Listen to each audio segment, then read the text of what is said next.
ನಮಸ್ತೆ ವೀಕ್ಷಕರೇ, ಸೋನಗೊಂಬೆ ಮನೆಗೆ ಸ್ವಾಗತ. ಬನ್ನಿ ವೀಕ್ಷಕರೇ, ಅಜ್ಜನ ಮನೆಗೆ ಹೋದಾಗ ಅಲ್ಲಿ ನಡೆದ ಘಟನೆ ಬಗ್ಗೆ ಹೇಳುತ್ತೇನೆ. ನಾನು 8ನೇ ಕ್ಲಾಸ್ ಓದ್ತಾ ಇದ್ದೆ ಕಣ್ರಿ. ನನಗೆ ಬೇಸಿಗೆ ರಜೆ ಬಂದರೆ ಅಜ್ಜನ ಮನೆಗೆ ಹೋಗೋದಂದ್ರೆ ತುಂಬ ಇಷ್ಟ. ಊರಲ್ಲಿ ಅಜ್ಜ, ಅಜ್ಜಿ, ಮಾವ, ಅತ್ತೆ, ಅವರ ಮಕ್ಕಳು ಎಲ್ಲರೂ ಇದ್ದಾರೆ.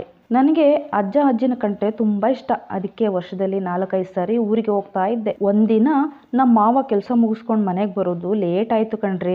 ರಾತ್ರಿ ಸುಮಾರು 1 ಗಂಟೆ ಆಗಿತ್ತು. ಮನೆ ಗೇಟ್ ಹತ್ರ ಬಂದು ಗೇಟ್ ತಕ್ಕೊಂಡು ಒಳಗೆ ಬಂದ್ರು ನಮ್ಮ ಮಾವ. ಅಷ್ಟರಲ್ಲಿ ಪಕ್ಕದ ಮನೆಯಲ್ಲಿ ಯಾರು ನಿಂತ ಹಾಗೆ ಕಾಣಿಸ್ತಂತೆ ನಮ್ಮ ಮಾವಂಗೆ. ಅದಕ್ಕೆ ನಮ್ಮ ಮಾವ ಪಕ್ಕದ ಮನೆ ಚಂದ್ರು ಯಾಕೆ ಹೊರಗಡೆ ನಿಂತ್ಕೊಂಡಿದ್ದಾನೆ ಅಂತ ಅವರು ತಿಳ್ಕೊಂಡು ಚಂದ್ರು ಚಂದ್ರು ಅಂತ ಕರೆದ್ರು. ಆದ್ರೆ ಅವನು ಏನು ಉತ್ತರನೇ ಕೊಡ್ಲಿಲ್ಲ. ಅದಕ್ಕೆ ಮಾವ ನಮ್ಮ ಮನೆಯ ಬಾಗಿಲನ್ನು ತಟ್ಟಿ ಅತ್ತೆಯನ್ನು ಕರೆದ್ರು. ಅತ್ತೆ ಬಾಗಿಲು ತೆಗೆದ್ರು. ನಂತರ ಮಾವ ಒಳಗೆ ಬಂದು ಕೈಕಾಲು ಮುಖ ತೊಳೆದು ಮಲ್ಕೊಂಡ್ರು. ಬೆಳಗ್ಗೆ ಎದ್ದು ಟೀ ಕುಡಿತಾ ಇದ್ರು ಮಾವ. ಆವಾಗ ಪಕ್ಕದ ಮನೆ ಚಂದ್ರು ಬಂದ. ಅಣ್ಣ ತಿಂಡಿ ಆಯ್ತಾ ಅಂತ ಕೇಳ್ದ. ಅದಕ್ಕೆ ಮಾವ, ಓ ಚಂದ್ರು, ಬಾರ ಒಳಗೆ, ತಿಂಡಿ ಆಗಿಲ್ಲ ಕಣೋ, ನಿಂದಾಯ್ತಾ? ಅಮ್ಮ ಏನ್ ತಿಂಡಿ ಮಾಡಿದ್ದಾರೆ ಅಂತ ಕೇಳಿದ್ರು ಮಾವ. ಅದಕ್ಕೆ ಚಂದ್ರು, ದೋಸೆ ಮಾಡಿದ್ದಾರೆ ಅಣ್ಣ, ಇವಾಗ ಹೋಗಿ ತಿನ್ಬೇಕು ಅಂದ. ನಿನ್ನ ನೋಡಿ ಮಾತಾಡ್ಕೊಂಡು ಹೋಗೋಣ ಅಂತ ಬಂದೆ ಅಂದ ಚಂದ್ರು. ಅದಕ್ಕೆ ಮಾವ, ಅಲ್ಲ ಮರೆ, ರಾತ್ರಿ 1 ಗಂಟೆಗೆ ನಿಮ್ಮನೆ ಹತ್ರ ನಿಂತಿದ್ದೆ, ನಾನು ಅಷ್ಟು ಕರೆದ್ದೆ, ನೀನೇನು ಮಾತಾಡ್ಲಿಲ್ಲ, ಯಾಕೋ? ರಾತ್ರಿ ಅಷ್ಟೊತ್ತಿಗೆ ನಿಂತಿದ್ದೆ, ಕರೆದ್ರೆ ಮಾತಾಡೋಕ್ಕೆ ಆಗಲ್ವಾ ಅಂತ ಕೇಳಿದ್ರು. ಅದಕ್ಕೆ ಚಂದ್ರು, ನಾನು ರಾತ್ರಿ ಹೊತ್ತು ಹೊರಗೆ ಬಂದಿಲ್ಲ, ಏನ್ ಹೇಳ್ತಿದ್ಯಾ ಅಣ್ಣ? ನಾನು ರಾತ್ರಿ 10 ಗಂಟೆಗೆ ಮಲಗಿ ಇವಾಗ ಎದ್ದು ಬರ್ತಾ ಇದ್ದೀನಿ, ನಾನು ಯಾಕೆ ನಿಂತ್ಕೊಂಡ್ಲಿ ರಾತ್ರಿ ಹೊರಗೆ?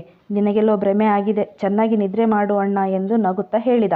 ಸರಿ ಅಣ್ಣ, ನಾನು ಕೆಲಸಕ್ಕೆ ಹೋಗ್ಬೇಕು, ತಿಂಡಿ ತಿನ್ಕೊಂಡು ಲೇಟ್ ಆಗತ್ತೆ ಅಂತ ಹೇಳಿ ಹೊರಟ ಚಂದ್ರು ಹೋದ್ಮೇಲೆ ಅಜ್ಜ ಕೇಳಿರು, ನಿಜನೇನು ಅವನು ಹೊರಗಡೆ ನಿಂತಿದ್ದು ಅಂತ.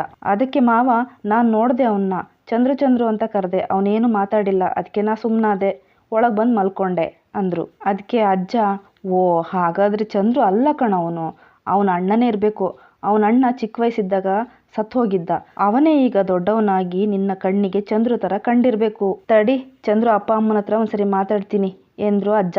ಸರಿ, ತಿಂಡಿ ಕೊಡು, ನನಗೆ ಕೆಲಸಕ್ಕೆ ಲೇಟ್ ಆಗ್ತಿದೆ ಅಂತ ಹೇಳಿದ್ರು ಮಾವ. ಅತ್ತೆ ತಿಂಡಿ ತಂದು ಕೊಟ್ಟರು. ನಾವೆಲ್ಲ ಬೆಳಗಿನ ತಿಂಡಿಯನ್ನು ತಿಂದೆವು. ವೀಕ್ಷಕರೇ, ಕಥೆ ಇನ್ನೂ ಮುಂದುವರಿಯುತ್ತದೆ.